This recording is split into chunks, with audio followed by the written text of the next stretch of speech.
நேத்து நம்ம ஜனவரி 10 வரைக்கும் பார்த்தோம். இன்னைக்கு நம்ம ஜனவரி 11லேருந்து ஜனவரி 20 வரைக்கும் பார்க்க போறோம். 10, 10ஆ பார்த்து முடிச்சுட்டோம்னா ஒரு 4 வீடியோஸ் வரும். ஸோ இன்னைக்கு ஜனவரி 11. தோஷங்கள் நீங்கி நல்லவர்களாக. உண்மையான ஆத்ம தியானத்துக்கு சடங்கும் வேண்டாம், ஈஸ்வரன் என்ற மூர்த்தியும் வேண்டாம். ஆனால் அது உயர்நிலையில்தான். முதலில் ஈஸ்வரன் மிகவும் தேவை. நம்மை எல்லாம் நிறைந்த மூர்த்தியாக நமக்கு ஒரு உத்தம உதாரணம் தேவைப்படுகிறது. தொன்று தொட்டு ஈஸ்வரனை இப்படிப்பட்ட அனந்த கல்யாண குணமூர்த்தியாக தானே பாவித்து வந்திருக்கிறோம். ஈஸ்வரன் என்றவுடன் அவரிடம் கெட்ட குணம் எதுவுமே இருக்காது என்றுதானே நமக்கு நிச்சயமாக தோன்றுகிறது. அழகு, கருணை, சக்தி, ஞானம் எல்லாவற்றிலும் பூர்ணமாக ஒன்று உண்டு என்றால் அது ஈஸ்வரன் என்ற கருத்துதான். மனோ தத்துவப்படி நாம் எதை நினைத்து கொண்டே இருக்கிறோமோ அதுவாகவே ஆகிறோம். ஈஸ்வரனின் கல்யாண குணங்களையே நினைத்து கொண்டிருப்பதால் தான் நம்மிடம் உள்ள தோஷங்கள் நீங்கி நாமும் நல்லவர்களாகிறோம். இதனால் தியான யோகத்தில் நம்மை சேர்க்க உதவியாக உள்ளது. பெரியவா சரணம். ஜனவரி 12. பெரியவா சரணம். ஆச்சாரியால் நினைவு. சின்ன சின்ன விஷயங்களையாவது அனுஷ்டானத்தில் கொண்டு வர வேண்டும். எல்லாரும் காலையில் சிறிது நேரம் மகாவிஷ்ணுவை நினைக்க வேண்டும். அதே போல மாலையில் சிறிது நேரம் சிவபெருமானையும் நினைக்க வேண்டும். இரவில் தூங்குவதற்கு முன்பு அம்பாளை பிரார்த்திக்க வேண்டும். அன்றைய தினம் ஆன்ம முன்னேற்றத்துக்காகவோ பிறருக்கு உதவும் விதத்திலோ அல்லது வாயிலா ஜீவன்களுக்கான ஏதாவது சேவையோ செய்தோமா என்று ஆராய்ந்து பார்க்க வேண்டும். அம்மா, இன்று வரை நான் செய்த தவறுகளை மன்னித்து நாளை முதலாவது நான் தவறு செய்யாமல் காத்தருள்வாய் என்று காமாட்சியை மனமுருகி வேண்டி தூங்க வேண்டும். இன்று நம்மிடையே அப்படிப்பட்ட சிறிய பெரிய அனுஷ்டானங்கள் பலவும் ஞாபகம் வரும் அளவுக்காது இருப்பதற்கு காரணம் ஆச்சாரியால்தான். அவரை ஒருபோதும் மறக்கவே கூடாது. பெரியவா. ஜனவரி 13. தியானம். உலகம் பரமாத்ம ஸ்வரூபம் என்றால் நாமும் அதே பரமாத்ம ஸ்வரூபம்தான். மனம் என்ற கண்ணாடியை எடுத்துவிட்டு அந்த பரமாத்ம ஸ்வரூபமே நாம் என்பதை அனுபவித்து பார்க்க வேண்டும். இதுதான் தியானம் என்பது. நாம் செய்யும் அனைத்து காரியங்களும் கடைசியில் ஒரு காரியமும் இல்லாத அந்த ஆத்ம தியானத்தில் தான் நம்மை சேர்க்க வேண்டும். நான் எத்தனையோ அனுஷ்டானங்களை சொல்கிறேனே, அவற்றின் முடிவு இதுவே. காரியங்களால் நமக்கு பலவிதமான சந்தோஷங்கள் கிடைத்தாலும் காரியமில்லாத தூக்கத்தில் கிடைக்கும் பெரிய சாந்தி இவற்றில் இல்லை. ஒரு நாள் தூங்காவிட்டால் எவ்வளவு கஷ்டப்படுகிறோம். தூக்கத்தில் அப்படிப்பட்ட சௌக்கியம் இருக்கிறது. இதிலிருந்தே காரியம் இல்லாமல் இருப்பதுதான் பரம சௌக்கியம் என்று தெரிகிறது. அதே போல காரியமே இல்லாமல் தான் உண்மை நிலையான பரமாத்ம ஸ்வரூபத்தில் அமிழ்ந்திருப்பது தியானம். பெரியவா சரணம். ஜனவரி 14. சூரிய வழிபாடு.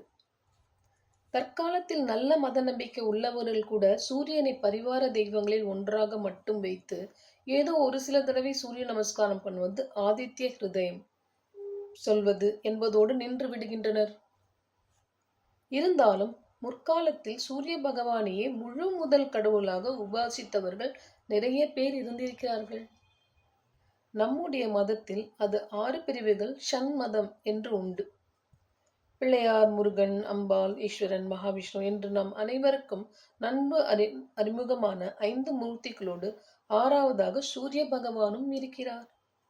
அவரையே பரமாத்ம ஸ்வரூபமாக வழிபடும் மதப்பிரிவுக்கு ஷவரம் என்று பெயர். வெளிநாட்டுக்காரர்களால் கூட பார்த்து பிரமிக்கும் கோனார்க் ஆலயம் சூரிய பகவானுக்கு உரித்தானதே. அர்க்கம் தான் கோனார்க் என்று சொல்கிறார்கள். சூரியனுடைய பகுதி என்பது அதன் பொருள். அர்க்கன் என்றால் சூரியன், அர்க்கனுமான கோணம் கோனார்க். பெரிவாசன். ஜனவரி 15. ஜனவரி 15 மதுரமான பழம். சுவாமி கொடுத்துள்ள மனம்தான் இப்போது நம்மை அவரிடமிருந்து பேதப்படுத்துகிறது.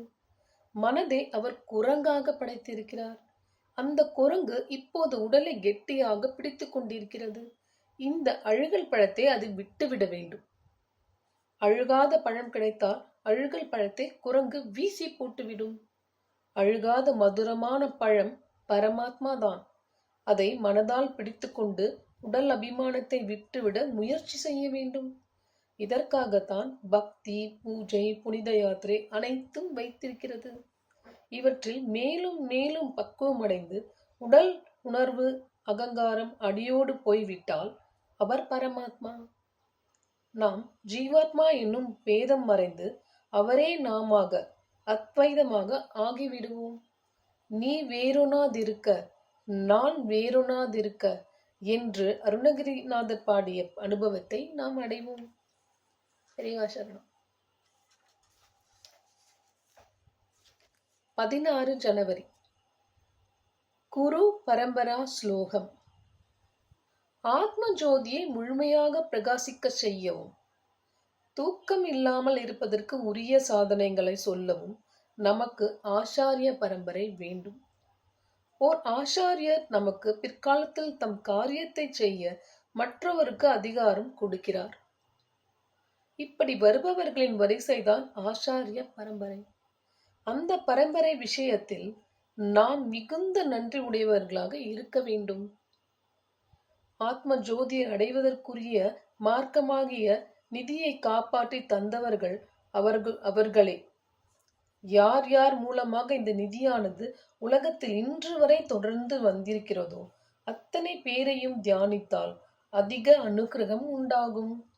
ஆகவே ஆத்ம தத்துவத்தில் நாட்டம் உடையவர்களுக்கு குரு பரம்பரை ஞானம் அவசியம் இருக்க வேண்டும்.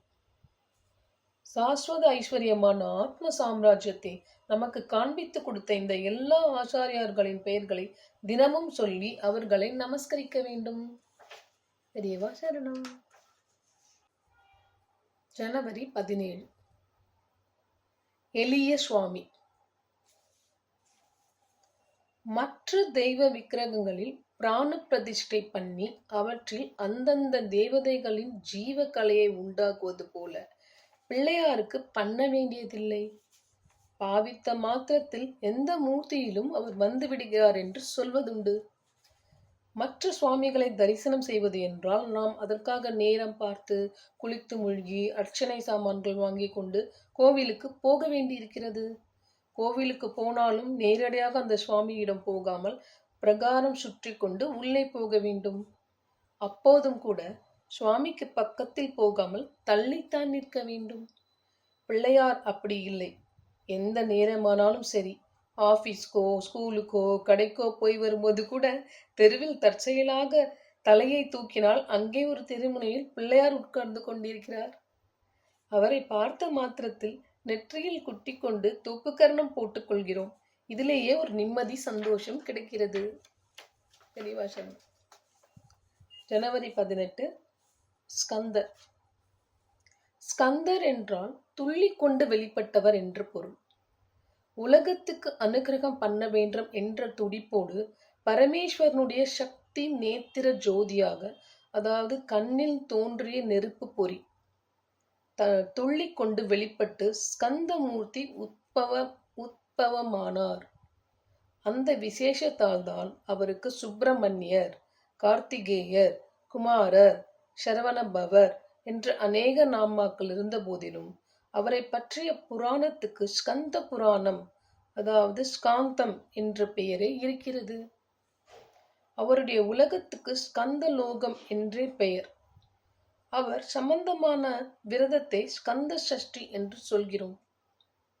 அம்பாளோடும் முருகனோடும் இருக்கும் பரமேஸ்வரன் மூர்த்திக்கும் சோமஸ்கந்தர், அம்பாள் முருகனுடன் காட்சி தரும் சிவபெருமான் என்றே பெயர் இருக்கிறது.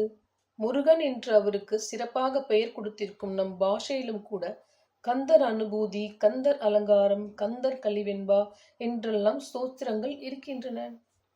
சென்னையில் சிறப்பாக சுத்த கூட்டம் இருக்கிறது. சென்னையில் சிறப்பாக கந்த கூட்டம் இருக்கிறது. ஜனவரி 18 ஸ்கந்தர். ஸ்கந்தர் என்றால் துள்ளிக்கொண்டு வெளிப்பட்டவர் என்று பொருள். உலகத்துக்கு அனுக்கிரகம் பண்ண வேண்டும் என்ற துடிப்போடு பரமேஸ்வரனுடைய சக்தி நேத்திர ஜோதியாக, அதாவது கண்ணில் தோன்றிய நெருப்பு பொறி துள்ளிக்கொண்டு வெளிப்பட்டு ஸ்கந்தமூர்த்தி உத்பவமானார். அந்த விசேஷத்தால் தான் அவருக்கு சுப்பிரமணியர், கார்த்திகேயர், குமாரர், சரவணபவர் என்று அநேக நாமாக்கள் இருந்த போதிலும் அவரை பற்றிய புராணத்துக்கு ஸ்கந்த புராணம், அதாவது ஸ்காந்தம் என்றே பெயர் இருக்கிறது. அவருடைய உலகத்துக்கு ஸ்கந்த லோகம் என்றே பெயர். அவர் சம்பந்தமான விரதத்தை ஸ்கந்த சஷ்டி என்று சொல்கிறோம். அம்பாளோடும் முருகனோடும் இருக்கும் பரமேஸ்வர மூர்த்திக்கும் சோமாஸ்கந்தர், அம்பாள் முருகனுடன் காட்சி தரும் சிவபெருமான் என்றே பெயர் இருக்கிறது. முருகன் என்றும் அவருக்கு சிறப்பாக பெயர் கொடுத்திருக்கும் நம் பாஷையிலும் கூட கந்தர் அனுபூதி, கந்தர் அலங்காரம், கந்தர் கலிவெண்பா என்றெல்லாம் சூத்திரங்கள் இருக்கின்றன. சென்னையில் சிறப்பாக கந்த கோட்டம் இருக்கிறது. பெரியவா சரணம். ஜனவரி 19. சுவாமியின் சொத்து. விஞ்ஞானிகள் புதிதாக இயந்திரங்கள் செய்கிறார்கள். ஆனால் இதற்கெல்லாம் அடிப்படையில் எந்த மூலப்பொருட்களை வைத்துக் கொண்டு செய்கிறோமோ அவை அனைத்துமே சுவாமி செய்ததுதான். நாம் அவர் சொத்தை எடுத்து வேறு உருவத்தில் ஆக்குகிறோமே தவிர புதிதாக எதையும் உருவாக்கவில்லை. மூலப்பொருளை எலிமெண்ட், அதாவது எலிமெண்ட் உருவாக்கு, அணுவை அதாவது ஆட்டம் உருவாக்கு, மூளைப்பொருளை உருவாக்கு, அணுவை உருவாக்கு என்றால் எந்த விஞ்ஞானிக்குமே அது முடியாத காரியம். எல்லாவற்றையும் செய்யும் ஒரே ஒருவருக்கு தான் அவையெல்லாம் சொந்தம். அதனால்தான் அவர் உடையவர், சுவாமி என்று அழைக்கப்படுகிறார். நாமும் அவரது உடைமைகள்தான்.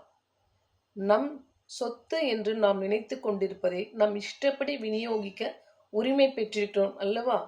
அப்படியே சுவாமியின் சொத்தாகிய நாமும் நம்மை அவன் இஷ்டப்படி நடத்தட்டும் என்று விட்டுவிட்டால் நமக்கு எந்த பாரமும் இல்லை, ஒரே ஆனந்தம்தான். பெரியவா சரணம். எவ்வளவு அழகா சொல்லியிருக்கா. So beautiful.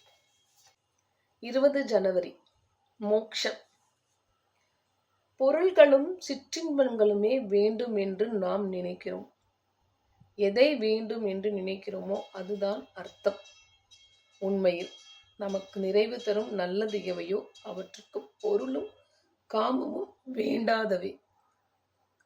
இருந்தாலும் நம் பெரியவர்கள் ஹியூமன் நேச்சருக்கு கொஞ்சம் விட்டு கொடுத்து அவற்றையும் வாழ்க்கையின் குறிக்கோள்களில், அதாவது அறம், பொருள், இன்பம், வீடு சேர்த்தார்கள். எல்லா செயல்களுக்கும் அடிப்படையாக தர்ம உணர்ச்சியை ஆரம்பத்திலேயே உண்டாக்கி கொண்டு விட்டால் பொருளும் காமமும் கூட நம்மை ஒரேடியாக கெடுத்து விடாதபடி அவற்றை அது கட்டுப்பாட்டில் வைத்திருக்கும். எனவேதான் அவர்கள் தர்மத்தை முதல் புருஷார்த்தமாக சொன்னார்கள். பொருளையும் காமத்தையும் நாம் அர்த்திப்பது, அதாவது வேண்டும் என்று நினைப்பது போலவே தர்மத்தையும் அர்த்திக்க வேண்டும். அப்போது அது பொருள், இன்பம் இவற்றின் விஷப்பல்லை பிடுங்கிவிடும். முடிந்த முடிவாக நாம் அர்த்திக்க வேண்டிய மோட்சத்தில் நம்மை சேர்த்துவிடும். பெரியவா சரணம். 21 to 30 நாளைக்கு படிக்கிறேன். தேங்க்யூ.